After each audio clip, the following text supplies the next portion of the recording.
Hi, John here. Just wanted to talk to you about a cook system I switched over to for camping, especially backpacking. By no means am I an ultralight camper, but I do like to take some of the tips and tricks of the ultralight guys. I'm kind of lightweight. I try to get as much weight down, but I'm not like sub 10 pounds or anything like that. So I had an Optimus cook system, just the Optimus Terra. It's kind of heavy. It's kind of a jet boil style system. Weigh it out here. It's 731 grams, or it's 1 pound, 9.73 or 75 ounces. It's actually a nice cook system, but it's a little heavy for backpacking. Comes with a little cinch sack, which has been well used. It has a little pot. Not sure exactly what I've ever used it for. The stove and a little carrying case. The stove's kind of heavy.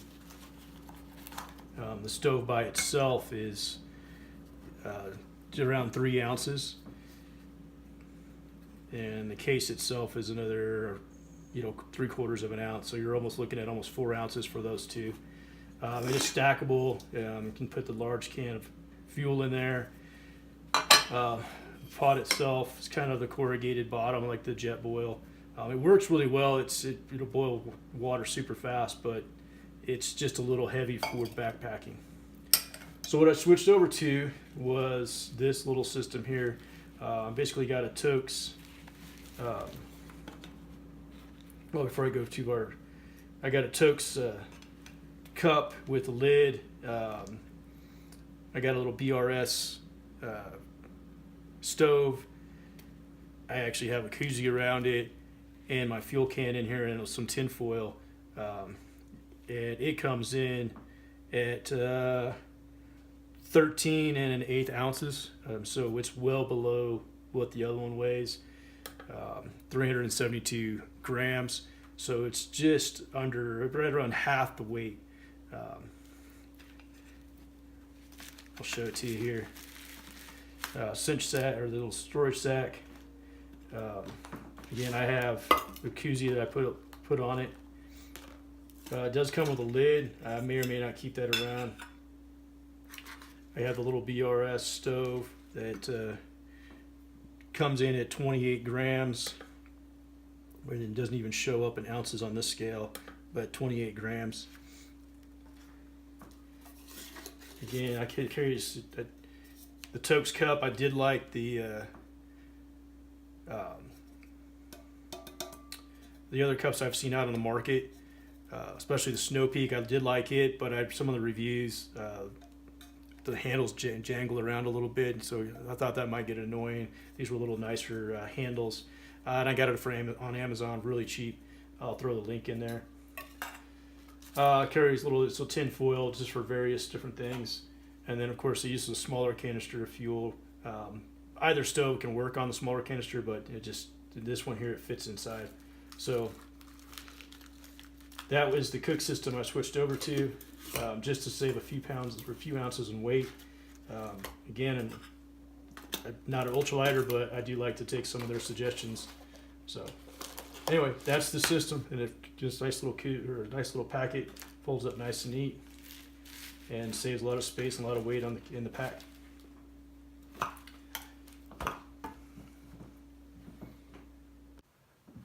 So I'm going to show you how to make a pot koozie for your pots and pans and your cups. Real simple process. You'll need a few things. You'll need some Reflectics, which you can buy at rolls of this at Home Depot or Lowe's, something like that. They come in like 10-foot rolls, or like $10 or $11. I have a few scrap pieces left over, so I'll be using that. You'll need a pair of sharp scissors, marker, some tape. I'm going to use Reflectic's luminized tape, or you can use duct tape as well. Both work just as fine, but I like Reflectic's because it's the same material as is on there. And then of course you'll need your pot to use as a template. So first step is to grab some of the material. Like I said, I have some scraps left over. And you're going to draw a circle basically around this. So take your pen. I do like to flip it upside down because it's more of the lid size and it gets a little bit bigger. This helps you get it the right size. So just take your pen, draw your circle.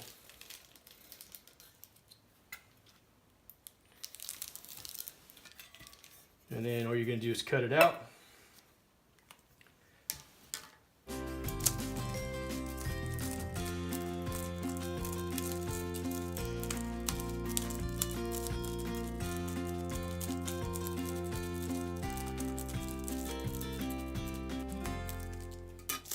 Roast the process. It's about the same size as your can.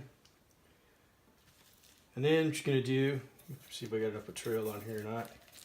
With this one, oh, just barely. What you want to do is wrap your can, give you an idea about how much material you'll need. What I like to do is leave about a 1/4 inch of a gap between the top lip and the top of the Reflectics. That way you can use it to drink out of. And then just simply mark, turn it on so you can see it, mark the bottom where the bottom's going to be at.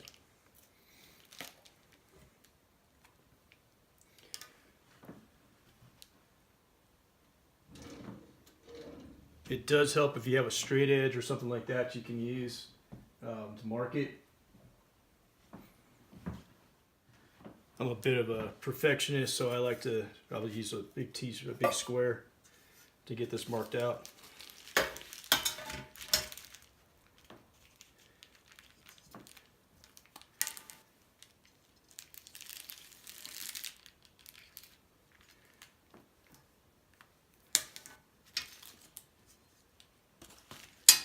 And you just cut it out.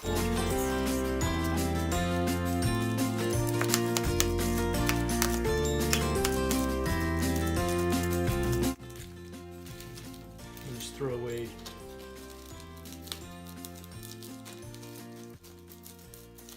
any of the worthless scraps. And again, you just kind of wrap your cup, kind of give you your mark.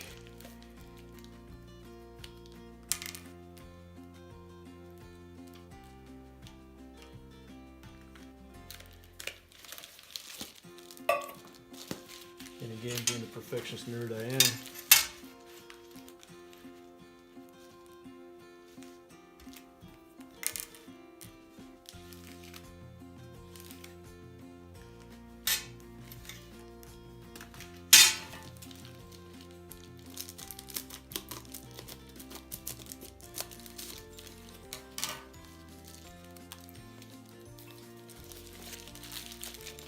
just double check it fits. Perfect. Went nice and tight. And then this is where the Reflectic tape comes in. You're going to cut a piece to cover that seam up.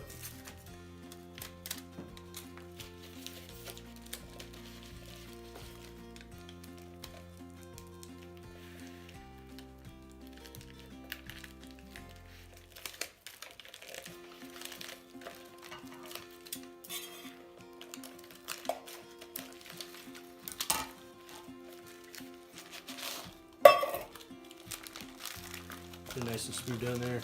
I do like to go to the inside as well, just to give it a little extra strength.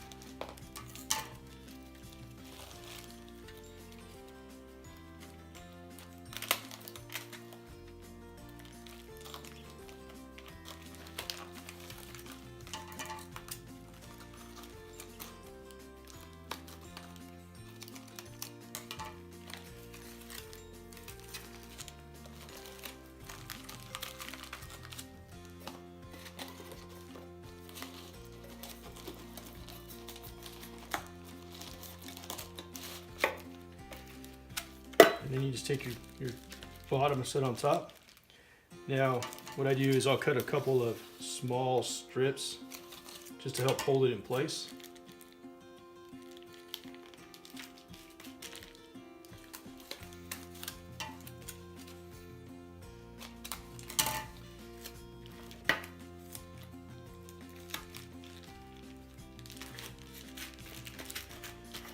And then I've seen a couple of different ways of doing it.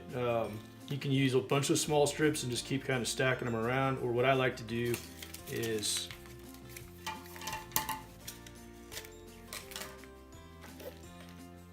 take this tape and lay it about halfway.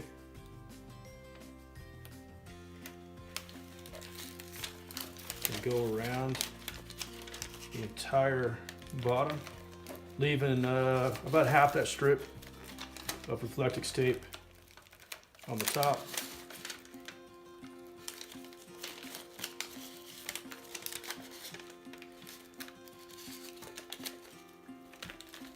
And just overlap it just a little bit just to secure it well.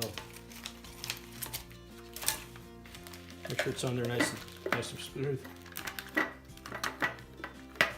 And then what I'll do is just come in and cut every half inch to 3/4 of an inch all the way around just to the top.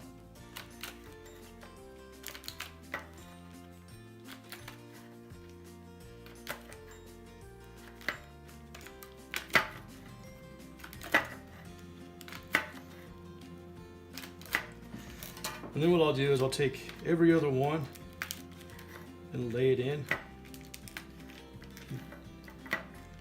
You can do them just going around, but I do like to do this a little bit just to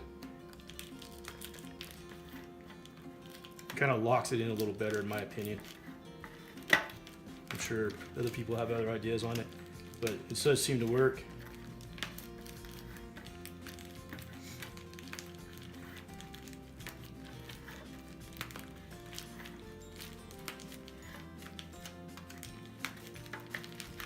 And then you just kind of mold that tape, kind of get it flattened out, and you essentially have the koozie.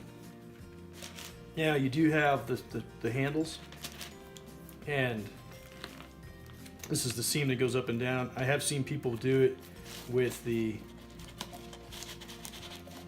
handles and the seam in the same spot. I like to flip it at 180. Just because I think it's a little stronger and lasts longer.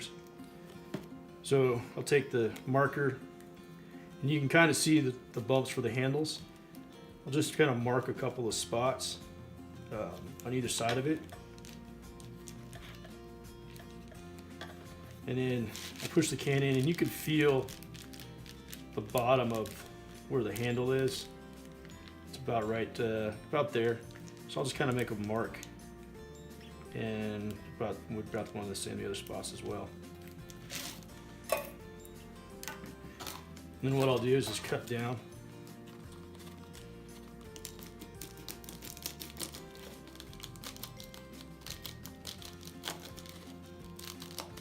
It is better to use sharp scissors. For some reason these are really dull. Sorry about that, I just went and switched scissors. But you cut down, straight down those marks, and then just kind of cut them out. So you end up with something like this. And then all you do is just, when you go to put it in, just slide your cup in, and it holds it nice and tight. It's a little more pleasing, I guess. You don't have to, you can cut it straight across and leave that there, but that gives you a spot like in your fingers. Now you can take and put some tape around the top and finish it all out. I don't necessarily think that's necessary, but it's each their own. So now you have boiling water in there. Put your lid on top, and it'll help keep it nice and warm. Now you can make an upper top for this as well. Just basically repeating the same process, maybe a little bigger on the circle so that it'll go outside this. But it adds a little extra weight and it's a little more bulky. But that's pretty much it. So hope that helps out. Thanks.